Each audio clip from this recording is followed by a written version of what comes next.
अस्सलाम वालेकुम फ्रेंड्स, आज मैं आप लोगों के साथ एक बहुत ही ज़बरदस्त और ईद स्पेशल डिज़र्ट की रेसिपी शेयर करने जा रही हूँ, जो कि बहुत ही जल्दी से तैयार हो जाता है। तो चलिए जिसको बनाना स्टार्ट करते हैं। ये मैंने 2 फ्लेवर की जेली ली है, एक बनाना जेली और दूसरी मैंगो जेली है, और इनको मैंने बना के रख लिया। अब ये ठंडा होने के लिए रख देते हैं।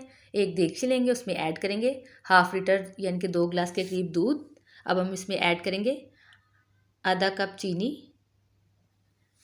5 खाने के चम्मच पाउडर मिल्क यानी कि खुश्क दूध, 3 खाने के चम्मच कॉर्नफ्लोर इसमें शामिल करेंगे और हम इसको अच्छे से मिक्स करेंगे। अभी आपने फ्लेम को ऑन नहीं करना, अभी फ्लेम को बंद रखना है। पहले हमने इसको अच्छे से मिक्स करना है।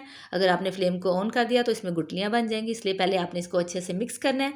उसके बाद फ्लेम को ऑन करेंगे और इसको लो टू मीडियम फ्लेम पे, दरमियानी आंच पे हम इसको कुक कर लेंगे। और आपने इसमें मुसलसल चम्मच चलाते जाना है और इसको हिलाते जाना है साथ साथ, ताकि इसमें गुठलियाँ ना बनने पाएँ। और आपने इसको दरमियानी आंच पे पका लेना। थोड़ी देर के बाद ये थिक होना स्टार्ट हो जाएगा। ये तकरीबन 4 से 5 मिनट आपके लगेंगे। तो ये इस तरह से इसकी कंसिस्टेंसी हो जाएगी, ये इतना थिक हो जाएगा। ये देखें, मैं आपको स्पून की मदद से इसको चेक करवा लेती हूँ कि इसको कितना थिक आपने रखना है। अब हम इसमें आधा चाय का चम्मच वनीला एसेंस ऐड करेंगे और हम फ्लेम को ऑफ करेंगे। और हम एक सर्विंग डिश लेंगे जिसमें हमने इसको सर्व करना है। सबसे पहले इसमें हम ऐड करेंगे बिस्किट। ये मैंने वीटेबल बिस्किट लिए हैं और आप अपने फ्लेवर के मुताबिक कोई से भी जो आपको पसंद है वो बिस्किट ऐड कर लें। ये जो जेली मैंने बना के रखी थी वो जेली हम इसके साइडों पे ऐड कर देंगे। आप अपनी मर्ज़ी के कोई भी फ्लेवर की जेली ऐड कर सकते हैं जो आपको फ्लेवर्स पसंद हो।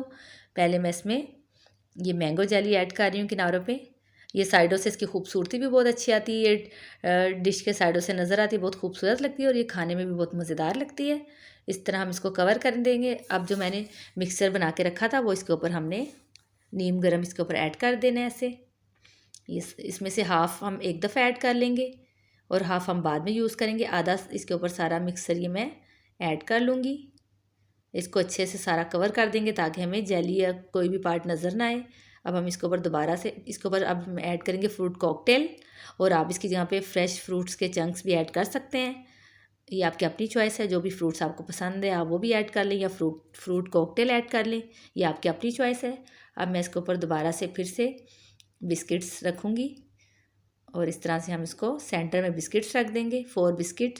और साइडों पे मैं दूसरी जेली जो ग्रीन कलर की बनाना जेली ली थी वो मैं ऐड कर रही हूँ। आप इसकी जगह पे रेड जेली भी यूज़ कर सकते हैं, ऑरेंज जो फ्लेवर आपको पसंद है। आप जो 2 किस्म की कोई सी भी जेली ले लेनी है। और जेली को बनाना बहुत ही आसान है, मैं आपको हर रेसिपी में बनाना सिखा चुकी हूँ और पैकेट के ऊपर भी लिखा होता है कि किस तरह से बनती है। तो इस तरह से जेली से हमने इसको कवर कर दिया है। अब बाकी जो सारा मिक्सर बचा था वो सारा इसके ऊपर हम ऐड कर लेंगे और इसको अच्छे से ऊपर से पूरा कवर कर लेंगे। सारा इस तरह से स्पून की मदद से हम कोने में सारा इसके ऊपर स्प्रेड करेंगे और ये सारा हमने इसको कवर कर लिया। अब ये बिस्किट लेके 2 से 3 अदद उसको मैंने इस तरह से क्रश कर लिया बारीक बारीक। उसके साथ हम इसको ऊपर से डेकोरेट करेंगे और ये बहुत ही ज़बरदस्त और बहुत ही मज़ेदार लगता है। और आप इसको बना के 4 से 5 घंटे के लिए सेट होने के लिए फ्रिज में रख दें और इसको आप ठंडा ठंडा सर्व करें। आप इस ईद पे ज़रूर बनाएं और मुझे इसका फ़ीडबैक दें। ये बहुत ही आसानी के साथ 10 मिनट में तैयार हो जाता है और बहुत ही कम चीज़ों से तैयार होता है। आप लोग ज़रूर बनाइएगा, ट्राई कीजिएगा और फिर मुझे बताइएगा कि आपको कैसा लगा। इंशाल्लाह फिर मिलेंगे किसी नेक्स्ट रेसिपी में। स्टे सेफ, अल्लाह हाफिज़।